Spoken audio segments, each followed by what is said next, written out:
কি হয়েছে? শোনো না, এই গরমে আমার স্কুল যেতে ভালো লাগছে। আমি কালকে থেকে স্কুল যাব না, ঠিক আছে? শোনো, মাঝে একটু ঠান্ডা ঠান্ডা জিনিস বাইরে, আমি একটা জিনিস আগে প্রথমে জল দেবে, একটু দেবে, তারপরে একটু চিনি দেবে, নুন দেবে, তারপরে গুলিয়ে দেবে, তারপরে চার করে খাবে। ও ঠান্ডা করে একটা শরবত বানিয়ে দেবো, ওর ভীষণ গরম লাগছে, ও গরমে ভালো আইসক্রিম লাগছে। বানাবে। আজকে ম্যাঙ্গো আম এনেছি না পাপা, এখান থেকে আমি আজ ঠিক আছে আম দিয়ে আইসক্রিম বানাবে। আর ম্যাঙ্গোটা দেবে, তারপর চিনি দেবে, তারপর দিলে খাবে, ঠিক আছে? ও যে ফ্রিজে রেখে দেবো, আইসক্রিম খাবো। আর বাইরের আইসক্রিম তাহলে আর দেবো না?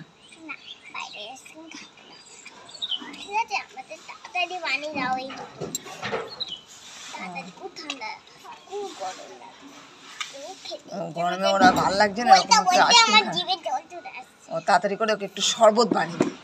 তাড়াতাড়ি বানাও।